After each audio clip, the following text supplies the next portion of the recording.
Ikaw lamang aking kanlungan, sa piling mo ako'y mananahan, pagkat ikaw lamang aking kalakasan. Sa piling mo tagumpay ko'y naranasan.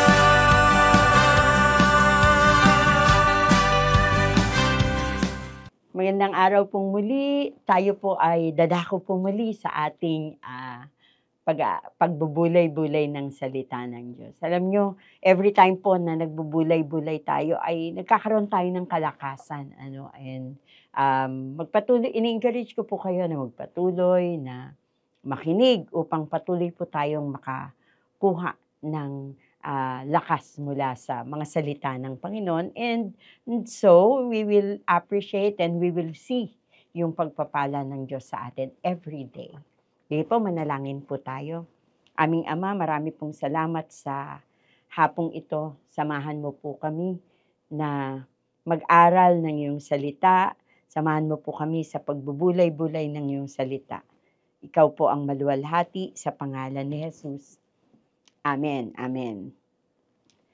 Ang nakakatuwa po na tayo nga ay patuloy na nakakaranas ng kabutihan ng Panginoon. Sa dami ng struggles natin, gaya po ng nakaraang naituro ko, na sa dami ng struggles natin, sa dami ng pains and afflictions, ay tunay nga po na ang kabutihan, pag-ibig ng Diyos ay dakila, katapatan niya ay dakila, at laging bago tuwing umaga ang kanyang pag-ibig at ang kanyang habag. And now, makikita uli natin yung katapatan, yung faithfulness ng Panginoon. That He never gives up on us.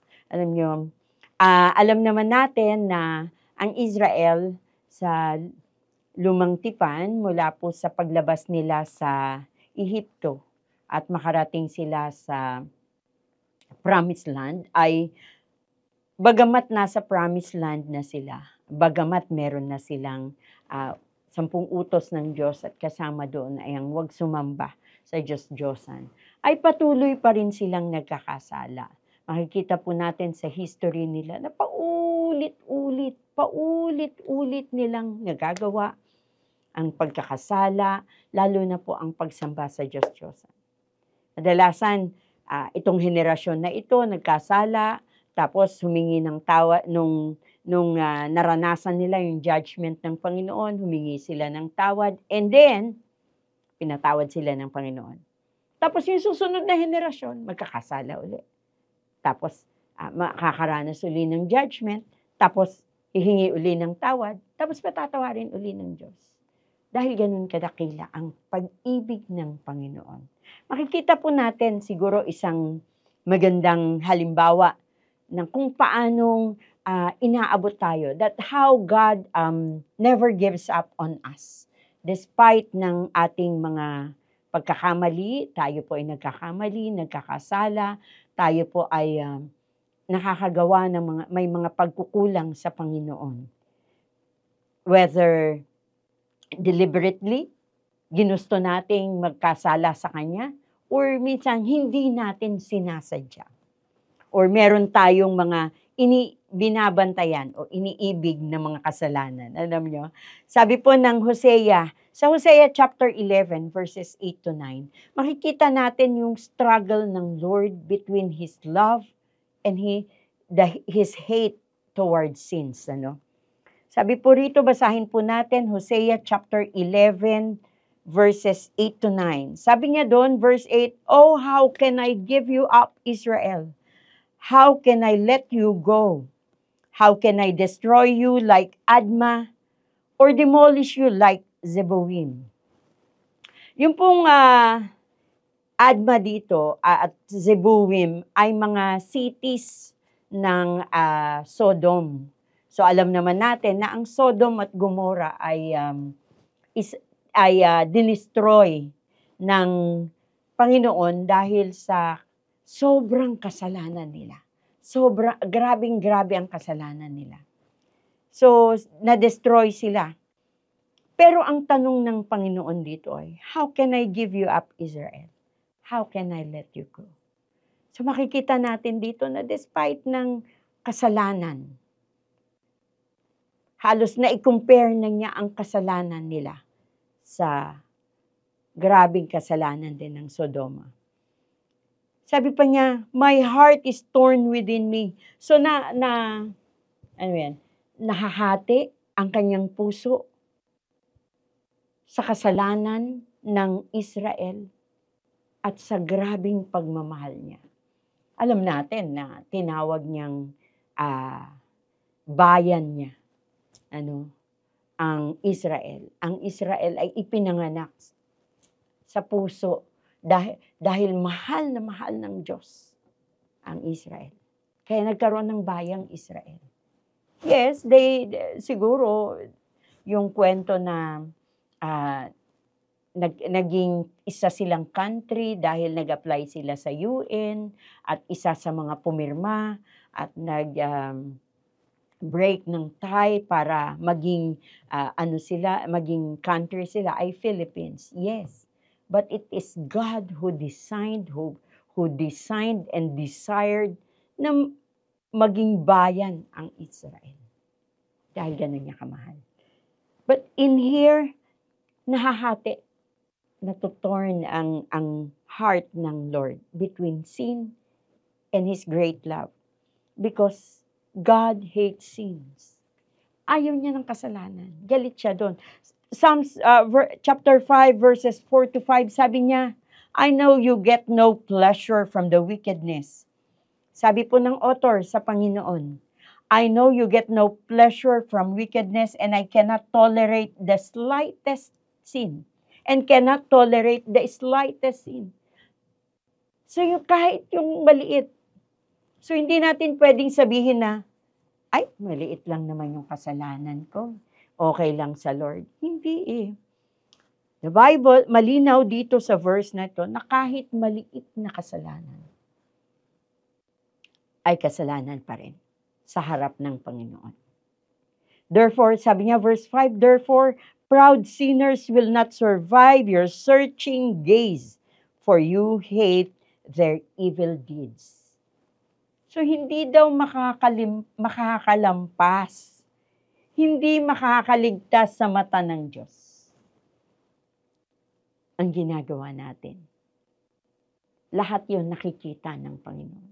So, kung meron man slightest na tayo ay kinikip, ang verse po na ito ay nagpapaalala na ayaw ng Diyos sa kasalanan.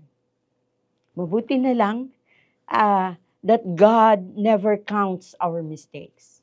Hindi niya binibilang. Buti na lang, hindi mapagbilang ang Diyos. Hindi kagaya ng taong, nakakalima ka na. Di ba? Tayo, pag may nakakagawa ng mali at hindi natin gusto, binibilangan natin eh. Itong tao na to, nakakadalawa na, nakakatatlo na, isa na lang. Di ba? Nagiging ganun tayo sa tayo na tao. Pero hindi ganun ang Diyos. Basahin po natin sa verse 9. Sabi niya doon, no, I will not unleash my fierce anger. I will not completely destroy Israel. For I am God, not a mere mortal. I am the Holy One living among you and I will not come to destroy. So hindi daw siya tao na nagbibilang ng kasalanan. Buti na lang, hindi tayo binibilangan ng Panginoon. Na kahit na tayo nagkakasala at humihingi ng tawad, hindi niya binibilang. Sabi niya po sa 2 Corinthians chapter 5 verses 19 to 21. Sabi niya sa verse 19, for God was in Christ reconciling the world to Himself, no longer counting people's sin against them. And He gave us this wonderful message of reconciliation. Yes, hindi na niya binibilang ang kasalanan ng mga tao laban sa atin. Verse 20, so we are Christ's ambassadors. God is making His appeal through us. We speak for Christ when we plead, come back to God. sa ating pagsasabi sa ibang tao o pag naririnig natin yung bumalik na tayo sa Panginoon. Yun ang nais ng Diyos, na bumalik na tayo sa Panginoon. For God made Christ who never sinned to be an offering for our sin so that we could be made right with God through Christ. Yes.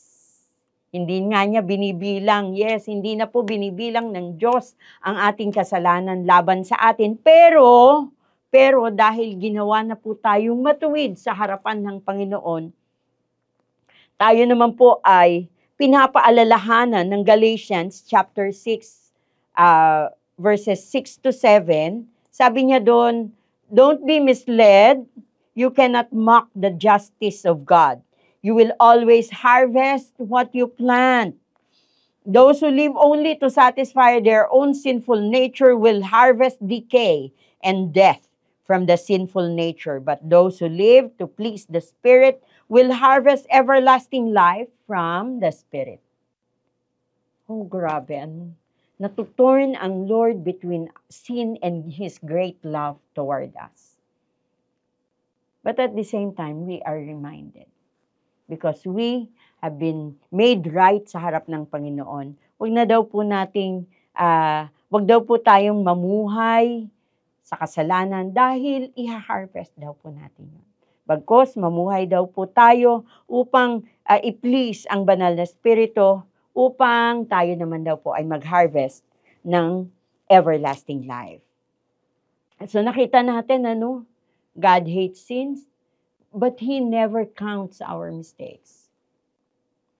Because God's love is greater than our sins. Yung kanyang kadakilaan ng pag-ibig niya. Kaya nga sabi niya dun sa verse 9, sabi niya, I will not unleash my fierce anger. I will not completely destroy Israel, for I am God, not a mere mortal.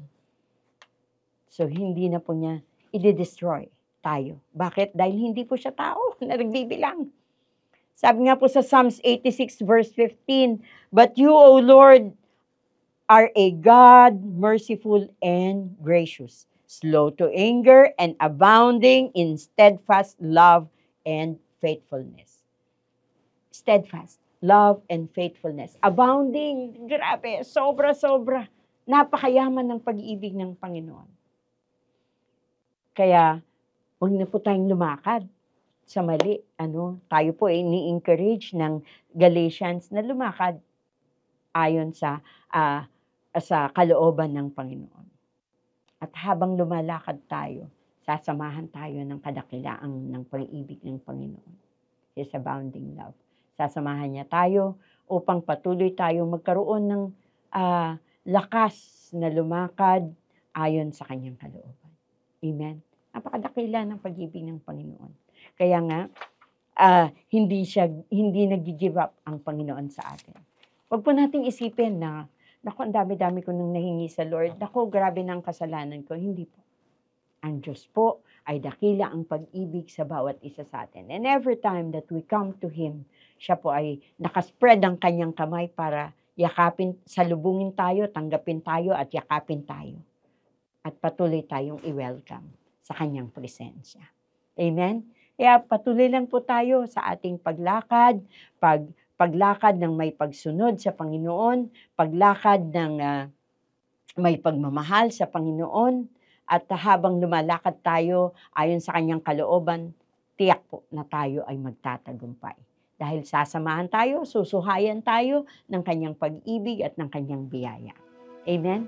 Sige po, tayo po ay manalangin. Ama, salamat po na muli pinaalala mo sa amin, Panginoon. Yes, that despite our sinful sins, despite na kami po ay makasalanan, patuloy mo po kami niyayakap. At Lord, dahil sa kadakilaan ng iyong pag-ibig, sa kadakilaan ng iyong pagmamahal, kami po ay nare-remind, Panginoon. Hayaan niyo po na yung kadakilaan ng pag-ibig niyo ang patuloy na mag-iinspirasyon namin upang kami lumakad ayon sa iyong katuwiran. At laging mabuhay sa amin na kami po ay hindi dapat lumakad sa kasalanan, kundi lumakad sa katuwiran na ninanais mo para sa amin. Salamat po, Ama. Pagpalain mo po ang bawat tahanan na nakatunghay ngayon. Pagpalain mo rin po sila ng kagalakan, ng kapayapaan, ng ng kaligtasan, Panginoon. Salamat po. Lord, nagdideklara din ako ng kagalingan sa lahat ng nakatunghay na may karamdaman. Salamat po, Ama, sa iyong biyaya at sa iyong habag. Sa iyo po ang papuri, pasasalamat at pagsamba sa pangalan ni Jesus. Amen. Amen. Amen. God bless you.